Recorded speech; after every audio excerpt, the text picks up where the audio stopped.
महम से निर्दलीय विधायक बलराज कुंडू हमारे साथ मौजूद हैं, बातचीत करेंगे इनसे। कुंडू साहब, आज विधानसभा के अंदर विधायकों को झंडियां दी गई हैं जी, इसको कैसे देखते हैं आप? देखिए, ये वहाँ भी चर्चा थी। कुछ हमारे विधानसभा के साथियों ने इसकी डिमांड रखी, उनको टोल पे पहुँचानी होती थी, गाड़ियों को रुकवाया जाता था। चलो, अच्छी बात है, हमारे विधानसभा के साथियों की कोई डिमांड थी वो पूरी की। लेकिन मैं एक बात इसमें कहना चाहता हूँ, एक तरफ तो भाई सरकार बार बार अपनी बातों से मुकर क्यों जाती है।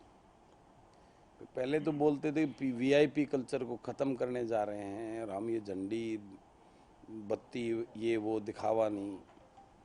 अब ये हुआ, चलो मेरा इसमें ये है कि मेरे को तो कभी ऐसी दिक्कत है, लेकिन चलो साथियों की डिमांड पर ये दी है।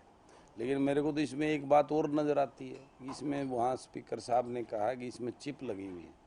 कहीं ऐसा तो नहीं है विधायकों की मूवमेंट को मॉनिटर करने के लिए चिप लगा दी, वो कहाँ कहाँ मूवमेंट कर रहे हैं, कहाँ कहाँ जा रहे हैं। ऐसा भी उन्होंने बताया कि इसके अंदर झंडी के अंदर चिप का कोई मतलब नहीं बनता। अदरवाइज ट्रांसपोर्ट डिपार्टमेंट उसको मॉनिटर करेगा, वहाँ से मिलेंगी वो प्रॉपर सिस्टम से। तो ये चिप वाली बात मेरे को कुछ हजम नहीं हो रही। भाई क्या है ये, कहीं ये झंडी के नाम पे जो ना उनकी मॉनिटर करने का तरीका तो नया नहीं निकाला है सरकार ने। जिस तरह से पहले झंडी और लाल बत्ती हटाकर सभी को सामान्य प्रक्रिया में लाने का एक प्रयास किया गया था सरकार के द्वारा, केंद्र द्वारा, सुप्रीम कोर्ट की गाइडलाइन पर, अब दोबारा से ये झंडी का प्रचलन है, ये आपकी सोच क्या है कि क्या ये जायज़ है, या आपने झंडी ली या नहीं ली? नहीं, मैंने झंडी नहीं ली है, लेकिन मैं तो एक बात कहता हूँ भाई, सामान्य तो तभी होता जब मंत्रियों को भी वो गाड़ी ना देते आगे, तभी तो होता। मंत्री चलते हैं उनके आगे, पायलट चलती हैं दो दो, सामान्य कहाँ से है। ये तो सिर्फ करनी और कितनी सिर्फ जुमले करते हैं, इनका करने भरने में कोई विश्वास नहीं। भाजपा सरकार है, ये डोंडरार दिखावा करती है। इसको इस बात से सिर्फ पब्लिक में एक झूठी बातें फैलाना करना, इनसे ज़्यादा वीआईपी कल्चर तो आज तक कभी रही नहीं। आज इनके तो मंत्री, मुख्यमंत्री जी जनता से मिलते ही नहीं, इतना गैप होता है भाई। आम आदमी तो कभी दर्शन भी नहीं कर सकता मुख्यमंत्री के, उसके नज़दीक भी नहीं जा सकता, अपनी फरियाद नहीं सुना सकता।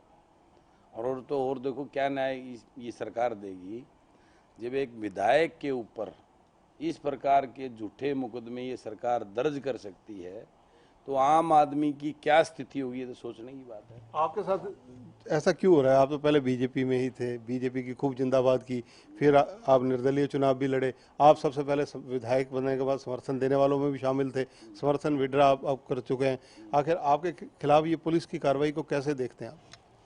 भाई इस कार्रवाई को तो सबको पता है, मैं इतना गुणगान करता हूँ इनके कर्म कांडों का, हैं ये जो बड़े बड़े महान काम कर रहे हैं, ऐसे कानून थोप कर इस प्रदेश में बड़े बड़े डाके घोटाले डालकर, इनका ये बड़ा गुणगान करता हूँ मैं। इनकी जो है ना लोगों के बीच में जाता हूँ, नेचुरली इस प्रकार का तगमा तो मुझे देंगे ना, फिर इनाम तो बनता भी है फिर। और ये तो इनकी नीति और सोच रही है इस प्रकार से कोई दबाना उनको। पिछले दिनों का आप इतिहास उठा कर देख लीजिए, इन्हीं के पिछली सरकार में इन्हीं के अपने सरकार के विधायकों ने कई बार भी इनके खिलाफ आवाज़ उठाई, इनकी गलत उस पर तानाशाही रवैये पे, तो उन्हें अपनी भाजपा के विधायकों को नहीं बख्शा, तो उन्हीं पे केस दर्ज करवा दिए थे उनको चुप कराने के लिए। वही सोच के साथ अब भी ये कार्रवाई कर रहे हैं, लेकिन इनको ये नहीं पता कि बलराज कुंडू की आवाज़ इस प्रकार की गिदड़ बपकियों से, इस प्रकार की FIR से रुकने और, क्योंकि वो जनता के साथ हो रहे न्याय की आवाज़ है, वो हमेशा उठती रहेगी। जो 3 कानून बने हैं, कृषि कानून जिन्हें कहा जा रहा है, उनको लेकर आपका स्टैंड क्या है? और कृषि कानूनों को लेकर जो जेजेपी है जिस भूमिका में नजर आ रही है, उसको लेकर आपकी टिप्पणी क्या है? देखिए, जेजेपी और बीजेपी इन कानूनों को जो है ना किसान हितैषी बता रही है, और उसके साथ साथ वो ये भी बोल रही है कि किसान को MSP मिलेगा पूरा और मंडियां बंद नहीं होंगी। अगर ये सारी बातें जो वो बोल रहे हैं, हम यही तो चाह रहे हैं उसको लिख दें उस कानून के अंदर, ये MSP किसान को पूरा मिलेगा, उससे कम भाव में को खरीदेगा वो कानून अपराध होगा, और किसान की फसल की खरीदने की गारंटी ले ले सरकार, यही तो चाह रहे हैं। ये जुबानी बोल रहे हैं और उसको लिख के देने को तैयार नहीं है। इस बात से इनकी मंशा जाहिर होती है। मैं सामने करता हूँ, मेरे सामने मुख्यमंत्री मेरे 4 सवालों का जवाब दे दे ओम प्रकाश धनखड़ जो बड़े बड़े बड़े किसान नेता बने, घूम रहे इनके अध्यक्ष हैं, जो बड़ी बड़ी बातें कर रहे हैं, मेरी 4 बातों को मेरे सामने बैठ के जवाब दे देना, फिर मैं अगर वो 4 बातों का जवाब दे दें तो मैं इनकी जय बोल के इनका ही भगत हो जाऊंगा। इनकी बातों में शर्म, नकली, बनावटी, आज पूरा देश और प्रदेश इनकी बातों में आने, वो अपने आप को ठगा हुआ महसूस कर रहा है। और आप देखेंगे आने वाला समय जिस प्रकार से बीजेपी आई थी, बस उससे भी पूरी तरीके से बीजेपी खत्म हो जाएगी। अगर कानूनी पहलुओं की बात करें, क्योंकि 2 आपराधिक मामले अभी तक आपके खिलाफ दर्ज हैं, क्योंकि जैसा आप बता रहे हैं कि राजनीतिक द्वेष भावना से हैं, तो इन मामलों को आधार बनाकर क्या आपने अपने कानूनी विशेषज्ञों से बात कर कोई हाई कोर्ट में क्वेश्चन डाली अभी तक? नहीं, वो तो हुआ है, वो अपनी कार्रवाई हम तो वो नेचुरली वो तो करेंगे ही। लेकिन मैं तो आपको एक बार तो और बताना चाहता हूँ, जो चीज़ क्लियर होती है, किसी सिटिंग विधायक के ऊपर अगर कोई FIR दर्ज होती है तो उसकी परमिशन लेनी पड़ती है स्पीकर साहब से। मेरे ऊपर तो 2 कर दी, यहाँ तो कोई परमिशन ली नहीं गई। यहाँ कानून नाम की, लोकतंत्र नाम की, प्रजातंत्र नाम की कोई चीज़ नहीं है। ये टोटली का टोटली तानाशाही रवैया चलाकर मनोहर लाल जी सरकार पे, लोगों पे के ऊपर डंडे के जोर पे सारी चीज़ चलाना चाहते हैं। तो आगामी आपकी रणनीति क्या रहेगी? किस तरह से आप और आशंका जाहिर कर रहे हैं, जिस प्रकार से कि आपको खतरा है कि और तरह से मुकदमे दर्ज कर सकते हैं, सारी चीज़ों को देखते हुए आपकी रणनीति क्या रहेगी अब आने वाले दिनों में?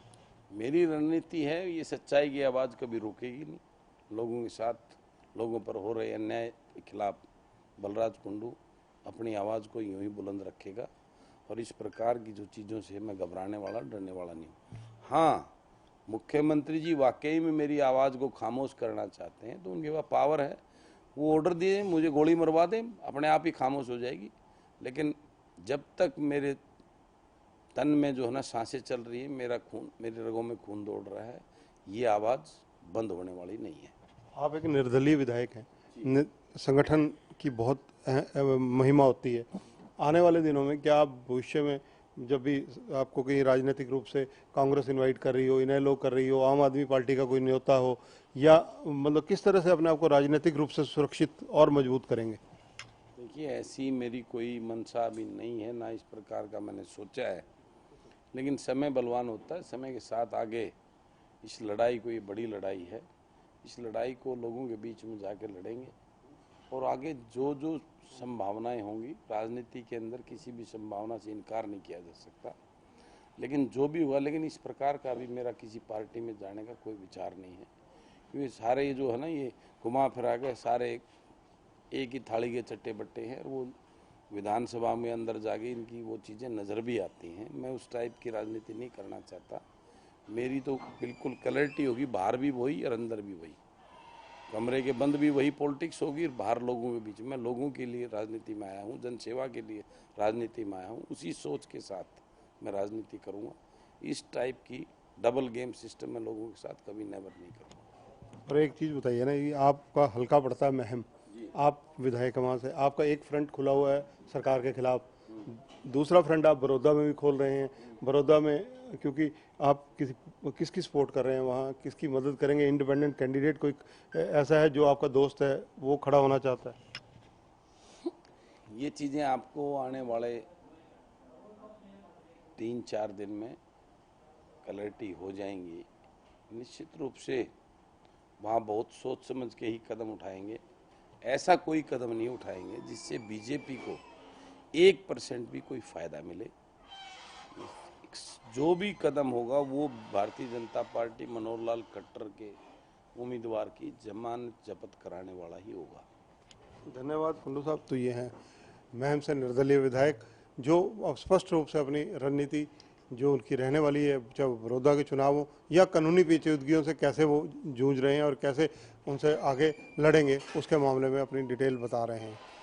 चंद्रशेखर धरनी, पंजाब केसरी टीवी, चंडीगढ़।